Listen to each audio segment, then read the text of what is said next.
Magandang gabi mga matampuhin. Narito po tayo ngayon sa Church of God Information Center na kung saan noong 2011 October ay tinayo itong establishment na ito upang malaman natin kung anong mga nangyayari at kung anong mga updates sa ating simbahan, kung anong mga impormasyon at mga activities na pwede nating malaman dito po sa ating simbahan ng Church of God Dasmariñas. Kaya ngayon, iniimbitahan namin kayo na ating tingnan kung ano ang mga nasa loob nitong ating Information Center. Halina kayo mga matampuhin, pasok na!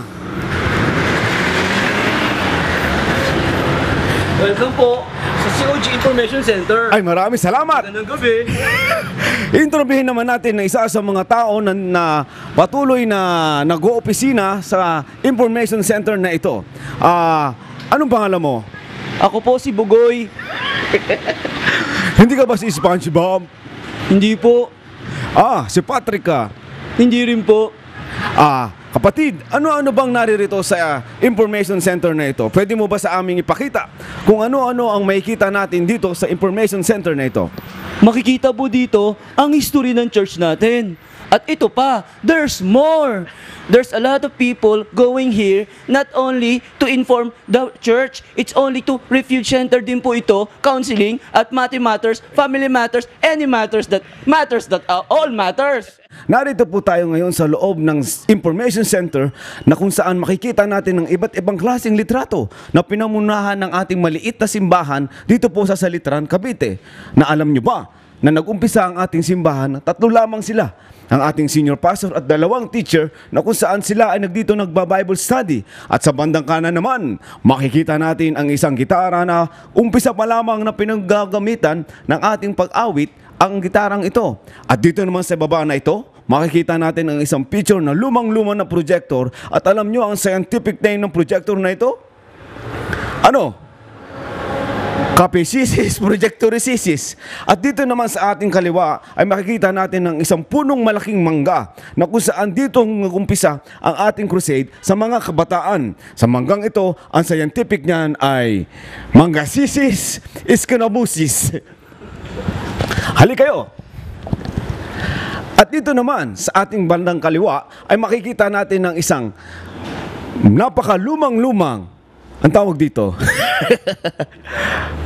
amplifier na kung saan makikita natin sa larawang ito ay sira-sira na. Ang pangalan ng ating amplifier na to ay PB na kung saan ay medyo hindi na maganda ang tunog. At dito naman sa bandang kanan, makikita natin ang copier na kung saan 350 lamang po ang kayang i-copy ng copier na ito. Ngunit ngayon, kaya na tayong mag-produce ng libo-libong copy ng ating Sunday Word. At dito naman sa kaliwa, ang kauna-unahang t-shirt na ginamit natin para sa ating crusade. Ang walang iba kundi ang light na t-shirt na ito na makikita natin na 1996 pa ating ibinahagi sa mga kakababayan natin. At narito naman sa bandang kaliwa, ang tawag dito ay silya na kung saan compose siya ng maraming ratan at makikita natin na sira-sira sapagkat noong 1998 ginamit ang silyang ito upang sa ating mga crusade at drama presentation. Ngayon po, papasok po tayo sa isa pang interview na magbibigay sa inyo ng impormasyon at walang iba kundi si Dora, the Internet Explorer. Magbabalik po ang Matampuhin.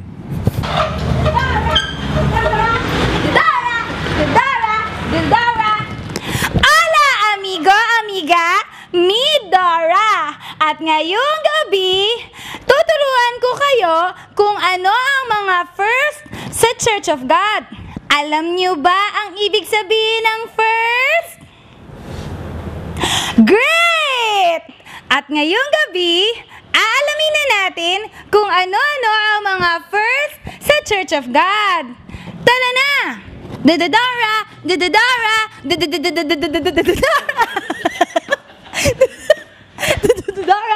Dora!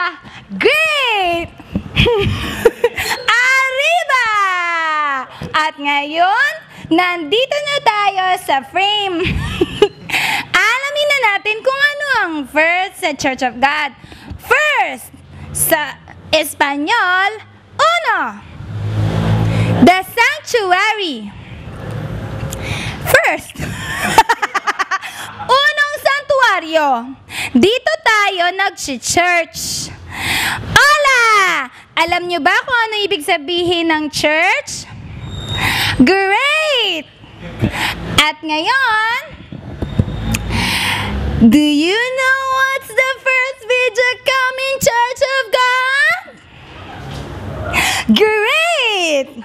This is the first video cam of Church of God, bought in 1999. Yes! At alam nyo ba na may special feature ang video cam na to? Kaya niya ang malapit at malayo. Gusto nyo ba ituro ko sa inyo ang ibig sabihin ng malapit at malayo? Great! Ngayon, ituturo ko sa inyo ang malapit. Great! Backpack, backpack, backpack. Ito po ang malayo. Naintindihan nyo ba, amigos and amigas? Great! At ngayon naman, alamin naman natin ang susunod. Ika-tres. Do you know what's the first light controller in Church of God? Great! At ngayon, ito po, click, ang unang light controller ng Church of God. Alam niyo po ba ang special feature niyan? Great! Ito po, kaya niya pong magbukas ng ilaw at kaya niya din pong magpatay ng ilaw. Ito po, gagawin natin. Patay ang ilaw.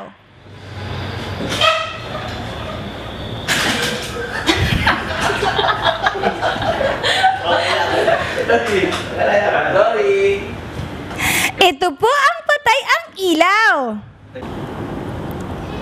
Great! At ito naman ang bukas na ilaw.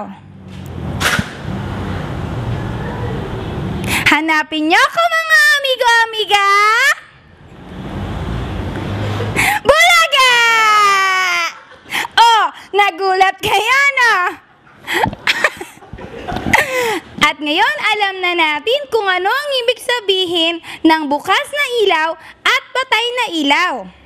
Naintindihan niyo ba, mga bata? Great!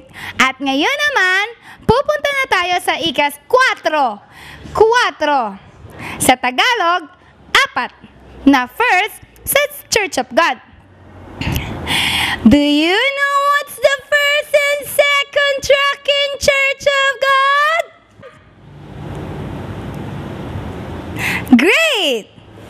Ang track na ito at ang L300 na ito, ito ang unang ginamit sa misyon.